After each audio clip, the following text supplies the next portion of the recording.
तो जियो एयरटेल वोडाफोन बहुत जल्दी बंद हो जाऊँगी आउ पुणी थर गोटे नुआ कंपानी आसवाक जाऊँगी। तो कौन से कंपानी से वीडियो को देखा पूर्व आप जानते हैं आर वर्ष ठीक जुलाई 3 जो दिन कि कला दिवस कहले चले टेलीकॉम ऑपरेटर मान भितर जो मैंने जियो सिम एयरटेल वोडाफोन जहाँ भी यूज कर मो जन्मदिन भी था। तो से दिन प्राइस एत हाइक होगला माने तापर ही लोग दौड़ी दौड़ी बीएसएनएल को पोर्ट कले कि आपन गोटे एमती गोटे सिस्टम एवं देखापी मिल जो सिस्टम भितर आहरी लोक मैंने घाटी होगा जाऊँच। तो आप कौन जानते माने एबे सुधा पाखापाखि 125 मिलियन लोक ताठू कम पे ताठू बेसी टिके कम हम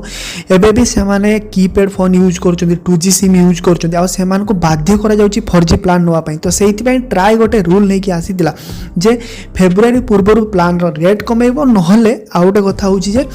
2G प्लान ना केवल कॉलिंग प्लान नहीं कि आसो। सो जियो हो एयरटेल हो वोडाफोन हो तो एमती गोटे कॉलिंग प्लान नहीं कि आसबे जो प्लान रे केवल कॉलिंग ही थी। किंतु आपन कौन भावुं ट्राई जहाँ कह मैंने समस्ते मानिया बाध्य किंतु एयरटेल जियो वोडाफोन एमती गोटे गोटे नुआ रूल नहीं कि आसुँच जो द्वारा ए जिनस हवा असंभव। तो आप तले निहाती कमेंट करेंगे जे आपन कौ सिम यूज करूँच। तो वीडियो को भल से ध्यान देके देखो जदि आप कौन भी सिम यूज कर वीडियो को समस्त शेयर कर दिंतु वीडियो इनफॉरमेशन शेयर ट्राई देता निर्देश जो थी कि आपन को सबू जियो सिम एयरटेल सिम हो कि वोडाफोन सिम हो जो थी कि आपन को 2G प्लान आने पड़ो माने केवल कॉलिंग प्लान।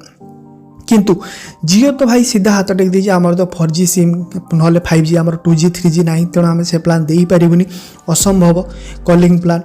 तेणु आम दे पारूनी। एयरटेल कौन कौच एयरटेल आ वोडाफोन जे वोडाफोन फास्ट कथा कहूँ वोडाफोन मु तो 5G आने जाऊँगी जो 5G रे बहुत प्रकार लॉस हो पार जदि मु 5G चक्कर 2G प्लान एवं देवी कॉलिंग प्लान तेणु मोर बहुत लॉस हम मो 5G आनी पारिनी। तो एयरटेल कहूँ पूरा पूरी कौन करा सीधा 2G मुक्त भारत करा माने 4G 2G प्लान जी अच्छी सब बंद कर दिया 2G ही नेटवर्क बंद कर दिया जदि लोक 2G नेटवर्क ही बंद हो तो 2G फोन यूज करेंगे कहीं बाध्य से 4G फोन किणवे 4G सिम किणवे कारण सब ऑपरेटर डरुँच जदि कौन 2G प्लान माने कॉलिंग प्लान लॉन्च होगला ताले जी सिम को बचाई सेकेंडरी सिम यूज करुँचा कि एयरटेल हो कि वोडाफोन हो कि जियो से सी तो केवल कॉलिंग प्लान पकईदेव कारण आमको बचाई जबरदस्ती प्लान नापी पड़े प्लस माने कीपैड सिम यूज करते आमको जबरदस्ती 4G प्लान नापी पड़े। तो यह भितर गोटे भल कथा आसूसी जो थी कि बीएसएनएल सिम तो बीएसएनएल सिम जदि तार नेटवर्क को इम्प्रूव करे पारे बहुत बहुत इम्प्रूव कराऊँगी सबुआड़े जब एभेलेबल हो लोक बहुत सस्तार बीएसएनएल सिम प्लान पाइपर किंतु सरकारी जिनस चलले चलो ना टोटाली ना सरकारी जिनस सब पसंद करती किंतु सरकार हॉस्पिटल पसंद करते ना सब किसी जिन सरकारी बाबू मैंने बसीगले से तो बसिकी पूरा पूरी तो दरमा मिलूँ पेनसन मिल तो कौन से फिल्ड को जाए काम कर तेणु बीएसएनएल रो इम्प्रूवमेंट निहाती दरकार एवं बीएसएनएल मझे इम्प्रूवमेंट करने ट्राए कला कि पुणी थे बसीगला। तो आप जो गोटे प्लान साइड गोटे चार्ट रिपोर्ट देखिए जोटा कि ARPU कहुए मैंने एवरेज रेवेन्यू पर यूजर ता क्षेत्र में जियो कौच मु बहुत कम पैसा नौ मुंड पिछा लाभ कम करुँच एयरटेल कौच बहुत कम पैसा लाभ करुँच तो से क्षेत्र में वोडाफोन कौच बहुत कम कर हाँ ठीक से बहुत कम पैसा ही रेवेन्यू नहीं था किंतु आप साइड आउटे भी देखिपारे जे रेवेन्यू केते ग्रोथ होउची एयरटेल तो प्रबल ग्रोथ करुँच कारण से तार 2G प्लान अच्छी 2G नेटवर्क अच्छी तो मुंड पिछा कम कम होती कि प्रति वर्ष रेवेन्यू बढ़ाऊँ माने। तो पृथ्वीर जी भी सिम अच्छी सबुठ बेसी यूजर एयरटेल वोडाफोन पाखे